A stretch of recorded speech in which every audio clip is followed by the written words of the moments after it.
The building at 927 3rd Avenue has been a Huntington icon since September of 1902, and in 1907, E.G. Anderson bought out one of the original owners of the building, Valentine, and the name was set to be Anderson Newcomb for 7 decades. It was a family business. It started out being a family. The Newcomb brothers and the Anderson brothers went together and formed this company. And they worked when I came here. They were still here, and they just made it a family business. And we had every Christmas, before the Christmas season got busy, we had a big Christmas dinner here, and they always gave out awards, and I don't know, it was just a nice atmosphere. I've worked several places since then, but nothing like this. I can tell you that it was a well-run company. The folks that owned it and the folks that were involved with Anderson Newcomb especially were some of the almost pioneers of Huntington. I mean, they would go way back in the early 1900s. And Mr. Newcomb, Mr. Anderson, they were fine gentlemen that did a lot for the community. Well, I started out as a floor manager, and I worked in all areas of the store, became a buyer, and traveled and bought merchandise for the various departments for the store. Later, I became the vice president of the company.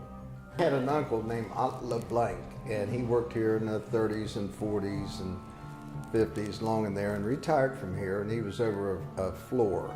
Back then they had managers of different floors, and he was over, I think, the first floor of Anderson Newcomb's.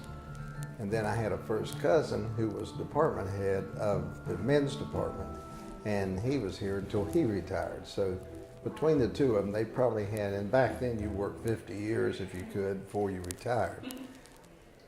I started out with Mr. Stewart in the stationery department on the first floor. And then when Christmas came and it was over with, when they started letting people go, you know, because we didn't need all those people at that time in a regular, normal time, but then they had to clean up the gift wrap, the papers and the cards and Christmas stuff selling on the downstairs store. And that's where I started, and then I got it all cleaned up, and they needed me in the department. We had those machines, you know, where you put your stuff in, like in the bank, and you shoot it up, and then when they get through, it'll shoot it back down for the receipt and everything. They used to have tubes that would run chains through the tubes and stuff like that too. Used to have down the second, but used to be a tube room. When I was a teenager, I came here to a red carpet, the red door charm school. They had charm schools, and we got little bags of powder and lipstick samples and perfumes and things like that. And I know they would tell you proper etiquette. And we would put on a fashion show in relation to that. And that required a little stage design, and I would do that. When Stone and Thomas personnel director came down to visit our store, she said she always wanted to come to Huntington because it was the best dressed store in the corporation, which it was, it really was. I know when I worked here in the 40s, you could only wear black, gray, navy blue, brown. That's all you could wear. And they always, the dress code, like I say, was very strict. Everybody was very dressed up always. The sales clerks were always helpful. They were always several. They knew, in Anderson Newcomb, they knew what they had, and they knew where to find it and how to help you with it. It sold top merchandise, and they were very much interested in the customers, and had attracted customers from all over the tri-state area.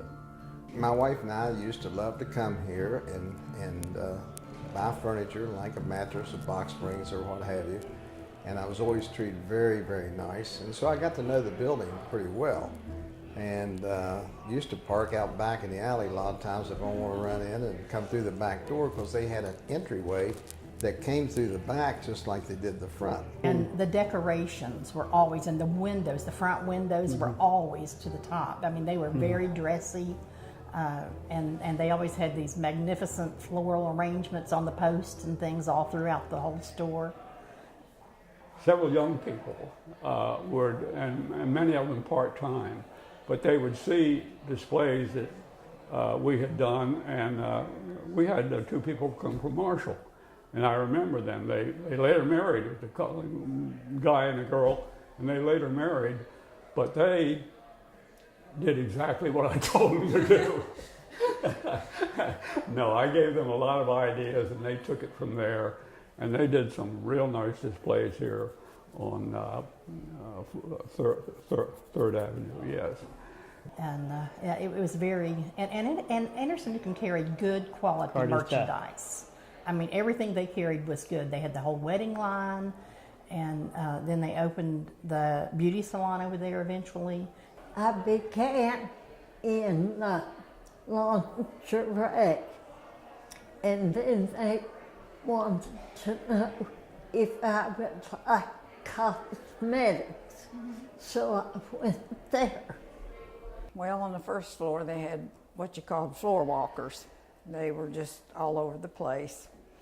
And if you had questions or if you needed help with something, they were always right there, Johnny on the spot, to help you.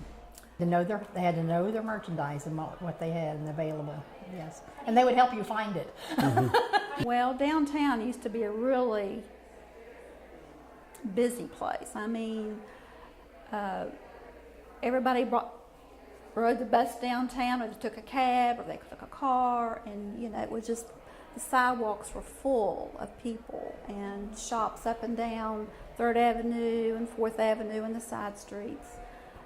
Yeah, Christmas was a big time downtown back then. The streets were full of people, and I just remember the department stores. There were several, in addition to Anderson Newcomb and Stone Thomas. And that was before the mall was in this area, or came to the area. So the stores were full of people during that time of year. It was pretty exciting. The building remained vacant for 14 years until it was purchased by Marshall University in 2010. Then it became home for the Visual Arts Center. Bring it up to the present century. We go to the movies, my wife and I, quite a bit, and we eat across the street at Max and Irma's, someplace close.